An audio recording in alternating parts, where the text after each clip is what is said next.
a look at that. She is not happy. Is that not a scary looking insect?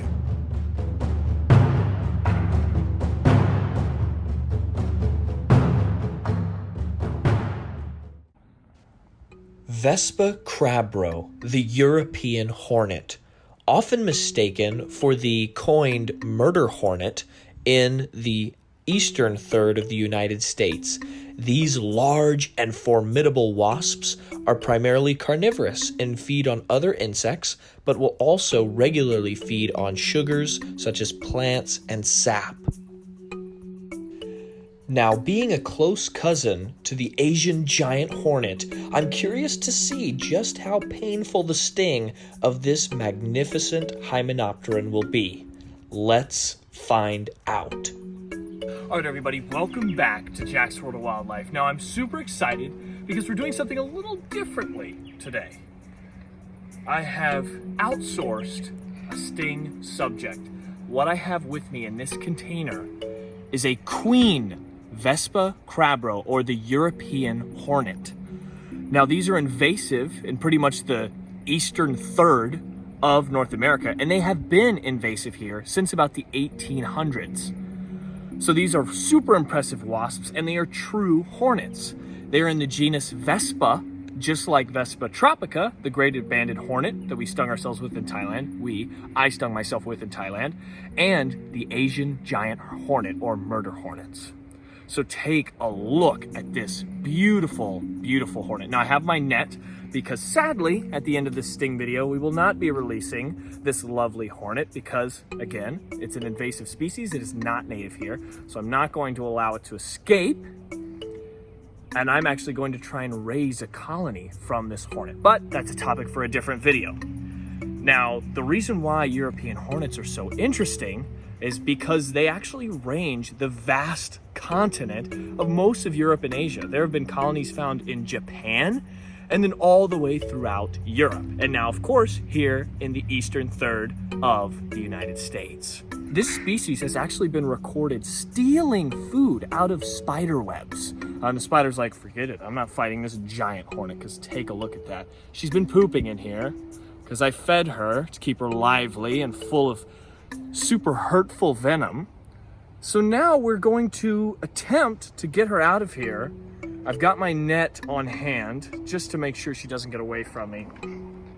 And then we're gonna test the sting, because why not? Might have to get a little low for this one. Oh, I know, sweetie.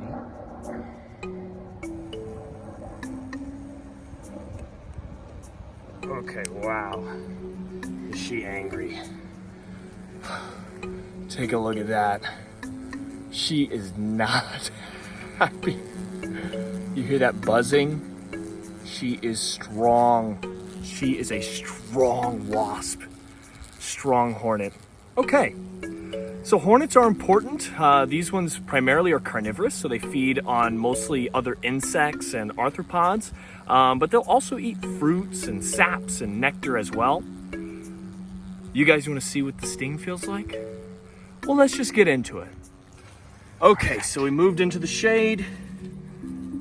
The shade should be a little bit better lighting for this awesome, awesome animal. She is fighting these tweezers. Look at that. Is that not a scary looking insect? Okay, so let's see. All right, here we go. European hornet. Scary, scary, scary. Look at that face right there. I'm sure this will hurt a lot, but there's really no way of knowing until we get down into it. Ready? 3, 2, 1. Oh, come on. Get a good sting in there, girl. Come on, come on. Oh, look at that stinger. Look at that. Oh my gosh, did you guys see that barbed in there? Come on, get a good one. Get a good one. Come on, I know you're unhappy. So it's already pretty painful. Oh, come look at this stinger, guys. Come look at this stinger. Stuck in the skin there. Oh my gosh. Look at the face of this hornet. So my skin's starting to get pink here. Come on, that's all you can do? Come on, girl, I was really thinking you were gonna hurt bad. Well, let's see real quick. We'll give her a little bit of a rest. Oh. Okay, there we go. Take a look at my arm already. So she probably stung me about 4 times. Here's one, here's another little one. I would say it's starting to hurt more now after the fact. Yeah, it's painful, but I would say it's pretty much on par with maybe our Vespula squamosa, our southern yellow jacket sting. But it is pulsating here and just sharp, super painful pain. So you can start to see there's of course sensitivity here and some inflammation. We're starting to see a little bit more inflammation right around that epicenter.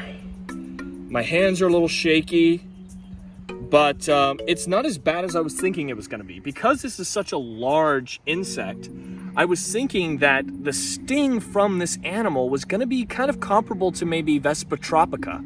And Vespa tropica, the greater banded hornet, was super, super painful and really kind of put me on my butt for pain-wise. But this was more similar to like what we have in terms of yellow jacket stings. But take a look at that arm there. That is pretty hurty. Ouch. But look at this absolutely stunning insect. In the sun, you can get some more of her detail. Look at that wasp. Now she is big. I mean, she's probably an inch at least, maybe 1.3 inches long. Her stinger was massive, excuse me. You can take a look, all that's red now. You can see the big original sting, and that's actually really hurting. Every time I touch that, it feels like it's stinging me again. Ah! Just kidding, but that does hurt. So impressive, but not quite as crazy as I was thinking it was going to be. I guess I'll just have to keep chasing that most painful sting. I'm hoping we can get quite a few sting videos filmed this year. I'd love to get Pollistes carnifex. I'd love to get Vespa mandarinia.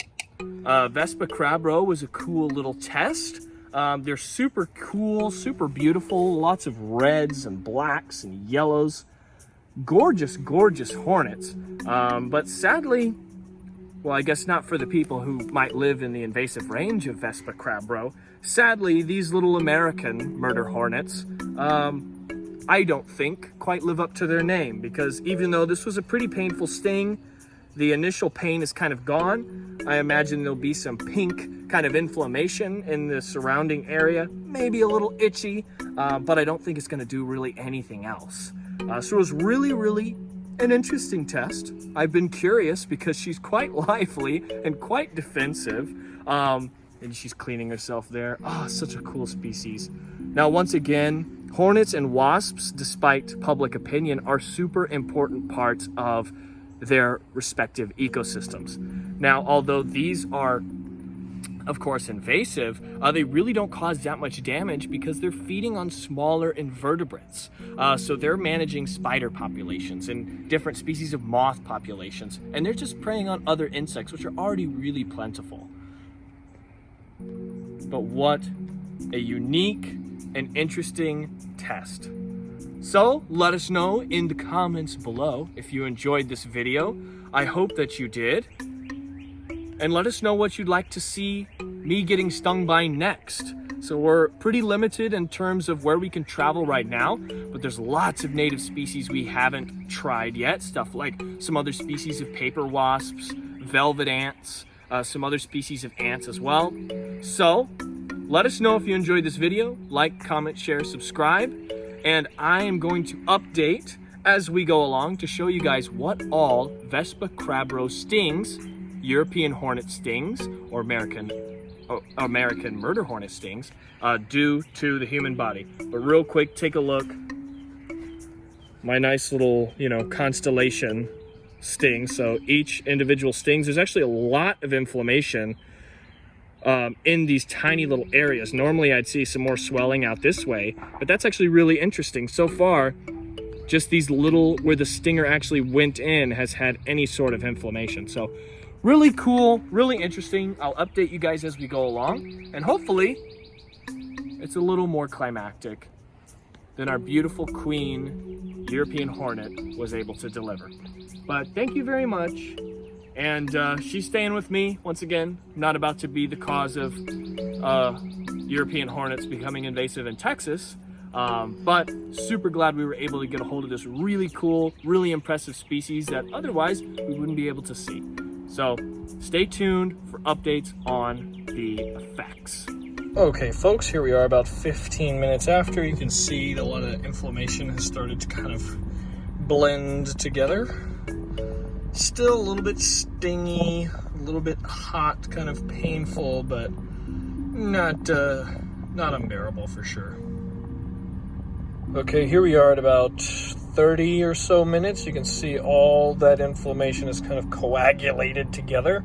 No more real distinct lumps where the initial stinger went in. Still quite painful in terms of the actual epicenters of each of those original bumps, but not too terribly bad. I would say in the same ballpark as some of the paper wasps and the yellow jacket sting. All right, here we are at about 11 hours or so, maybe 10 hours. You can see there's still that kind of inflamed patch, but nothing too crazy. Can't really feel it anymore. Maybe it's a little itchy.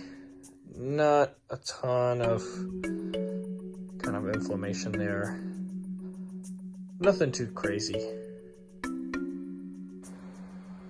Okay, and here we are about 30 hours after the initial sting. As you can see, a little bit of swelling, or inflammation I should say. A little pink, but it no longer hurts or itches. So, quite interesting. Quite a unique experience. I was expecting for it to hurt a lot more than it actually ended up hurting, but that could be because I had her shipped, or because she's a queen. She might not need as powerful a sting to defend her nest. I don't know. It was a really interesting test.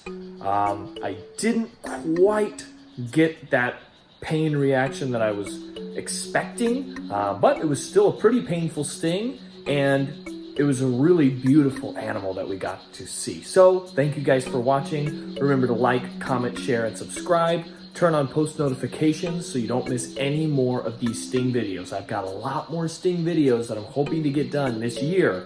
So if you enjoyed this one, please stick around for the next few.